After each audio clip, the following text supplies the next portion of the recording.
Okay, today we're up here at the 18th of April, and hopefully everybody survived tax day. And I'm up with a new organization that's just been put together, the CFPA. It's the Cucamonga Foothills Preservation Alliance, and it's a new group that's been formed of passionate people that want to clean up Cucamonga Canyon. We all grew up here as kids. I played here when I was 10 years old and fished. And this is what we have now in the age of technology and YouTube and all these different things.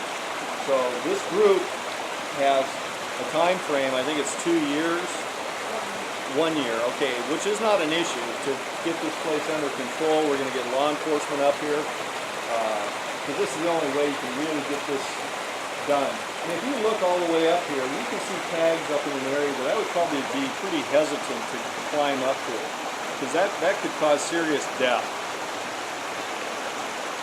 Yeah, it's not the fall, it's that stop that I've heard that's so brutal. But that's what these taggers will risk to get up there and do a tag. And as you can see, I've got layer upon layer upon layer. So I'm going to make recommendations how to cover this up. We have paint as thick as a credit card and a half. That's how thick this paint is on this thing. And when we're done, it'll be so much easier to maintain it. To wear, I mean, this is one of my best shirts, and I have no qualms wearing it out here.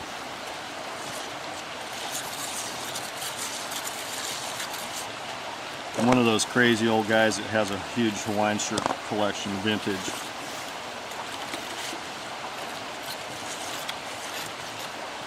I'm really kind of a little passionate about this, if you couldn't tell. Oh, we all are. But this is my neighborhood, and all these mountains are when I grew up in as a kid and played on my bicycle. We were 10 years old and used to come up here.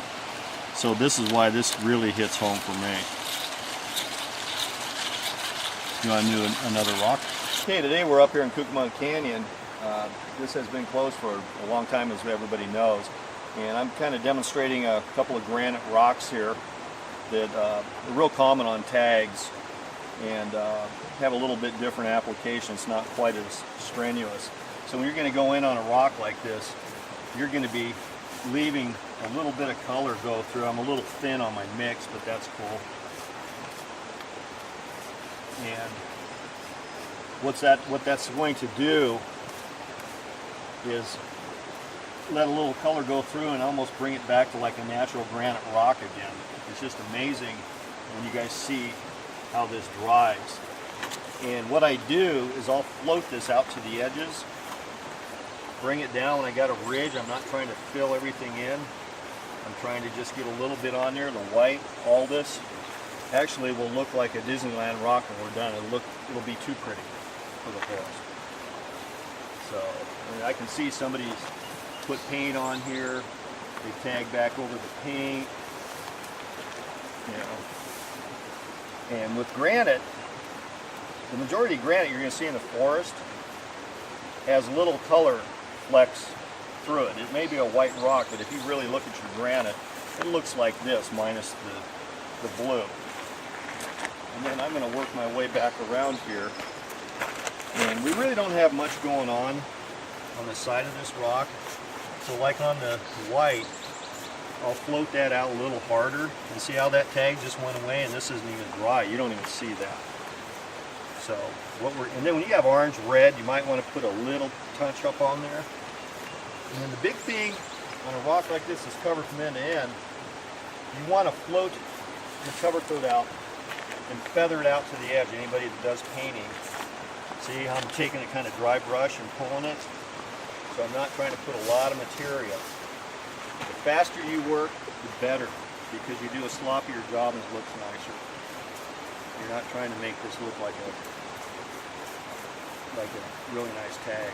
Well, the guys that came up here were intent. Okay, so and then that's my thing, is teach you guys how to do it at this level.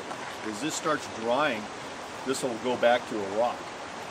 These little trails, don't even worry about them. They blend right in when it's done and actually looks more natural, like a crack in the rock. The more you work with this stuff, the possibility is just mind-blowing. You guys want to paint? Okay, we're out here in Cucamonga Canyon today, the old abutment where we used to all play as kids. And as you can see, there's a lot of tags. I'm going to show you real quick on some rougher areas, we're not going to try to cover up every square inch, and actually the paint will work to our advantage on getting the natural look of this rock back. As you can see, I'm not brushing hardly anything. I'm putting material up, pulling it, and as you do cover coat, you'll see colors that really work to your advantage. Especially black is a really cool color, and when this green in here is dry, it'll actually look like moss. So in essence, you're just creating special effects. We don't call it covering up tags, I call it camouflaging them. And it's amazing to see the taggers figure out what happened. They're going to figure this out, obviously, because we didn't do the whole wall. You work short, quick, you don't put a lot of material on your brush, you're not flinging it all over yourself, as you can see. And these areas with black, that's it right there. You come in here. This is a little bowl, probably a cup and a half. I'm going to show you how much this does. It's amazing.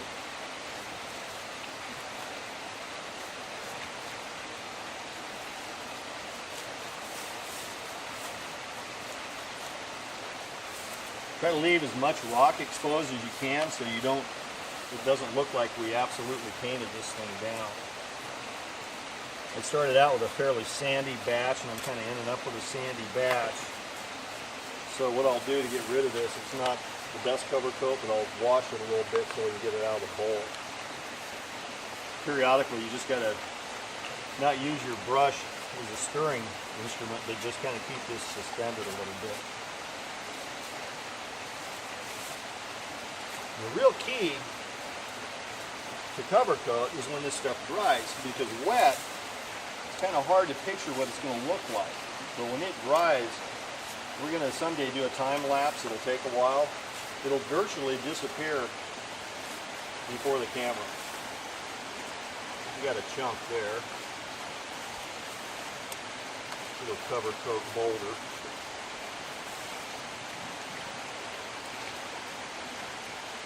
I just smooth those around, get rid of them.